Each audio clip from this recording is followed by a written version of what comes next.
Oh, hello, this is Tak Chung from Walk with Tak. Welcome to my YouTube channel. If you enjoyed this video, please like, subscribe, and share. Now, stir frying is probably one of the most versatile and intriguing cooking techniques. I have stir fried for many years, and I must admit that I am still learning.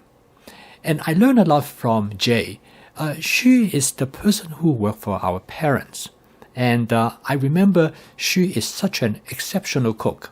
Our family was most grateful to have her to work for us.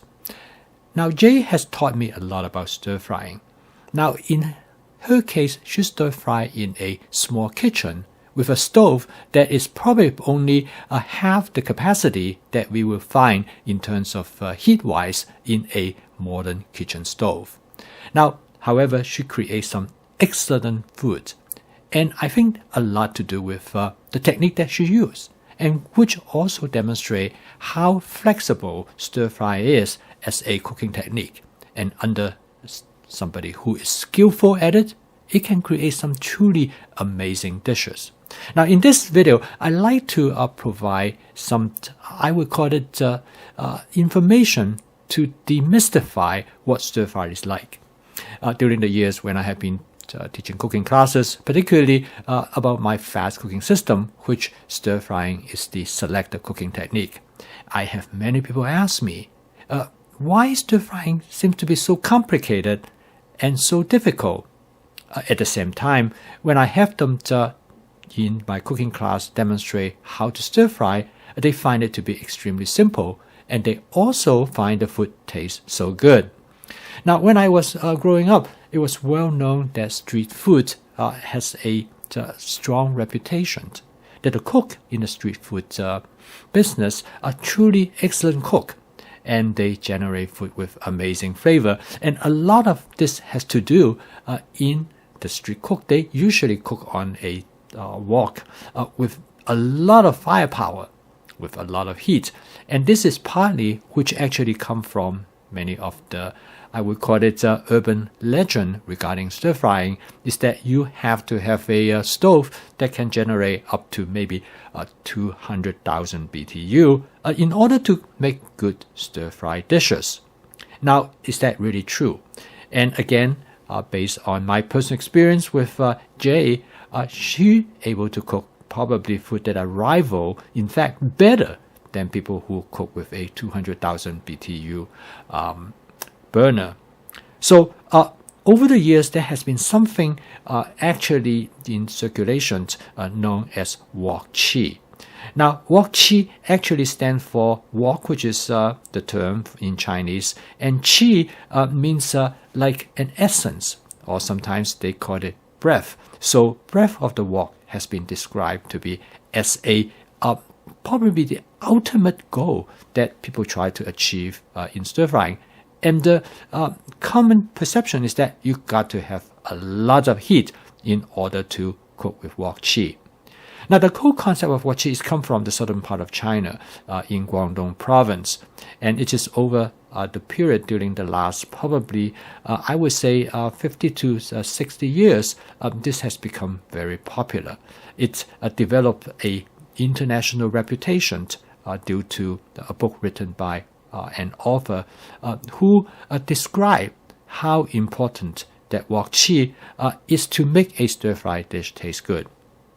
So in this video, I would like to break down what wok chi is and perhaps show you it is not that difficult to achieve it if you know what you are talking about. So first of all, to understand wok chi is that why we fry food. We fry food because of a chemical reaction known as Maillard reaction. Now, we're all familiar with food that are cooked in high temperature. They will cause them to brown. In this case, as you see that a piece of chicken that has been steamed versus a piece of chicken that has been fried. And of course, when you fry food, it will be above the temperature of boiling water. The concept of wok chi comes from the fact is that when food are cooked in a temperature between 250 degrees above to a temperature of around 300 degrees, there's a chemical reaction known as a Maillard reaction. In this chemical reaction, what happens is that food molecule on the surface will be converted into flavor molecules. At the same time, it will also cause color change on the surface of food. Baking is a good example because we bake at 350 degrees Fahrenheit. As you can see, the bread in over here show browning, which is a very typical reaction when you cook food above that temperature. On the contrary, if you steam food, as in this case we steam some siu mai, in this you see that the food do not change color. It still retain the regular color. So one important indication that why frying is better or cooking such as baking is that temperature. Once food cook above 250 degrees, you will result in this browning, which play a critical role in generate flavor molecule. So the first step in stir frying is the oil, because oil can go at temperature up to 450 degrees before they dissociate. So when you cook in oil, you put the food in the temperature range that will allow them to undergo this Maillard reaction. Now, when food cook above 330 degrees Fahrenheit, another important phenomenon occur. This is known as caramelization. We all have this cream brulee, which actually specifically to cause the sugar to caramelize. There are many other dishes that can cause caramelization by simply raise the temperature, particularly if the food's ingredients have a high sugar content. Now, as the food raise beyond 350 degrees to 400 degrees, the food molecule on the surface will start to char. Now, this charring turn out to play a very important role. Anybody who has a hamburger that the surface that have char will find the hamburger is more tasty. And this is the reason why frying at a higher temperature as well as particularly grilling can lead to better flavor.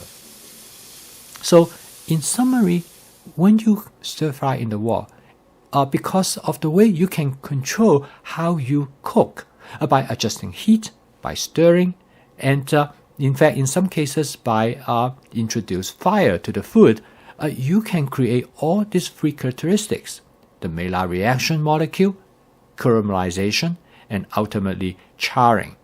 And it is the combination of these three that lead to food has their special taste. And that's why a hamburger tastes so good. So here it demonstrated that to cook food to that temperature, several things are critical. One is that you want to have as little moisture as possible because moisture will reduce the temperature of the food. And secondly is that when you cook, if you introduce food ingredients has a low level of sugar, and that will cause caramelization as shown in here. This can happen both in the case of meat as well as in vegetable, although it is easier to achieve with meat because they contain less moisture. A vegetable has more moisture that you have, the more difficult for the temperature to reach the level that will cause caramelization, or in the case of a charring. With the understanding of the mechanism that how stir frying are able to go through these different stages in temperature zone that causing first of all Maillard reaction, and secondly caramelization, and third is charring. Once you understand these three basic steps, you can create conditions in the wok and to achieve the goal of the various flavor molecules that are created during the stir frying process. I post a video each day to help you to make home cooking as part of your daily routine using my fast cooking system. And through that, you can make home cooking practical, efficient, creative, and fun. So if you would like to adopt my fast cooking system, please subscribe to this YouTube channel. So keep on cooking. I will see you tomorrow.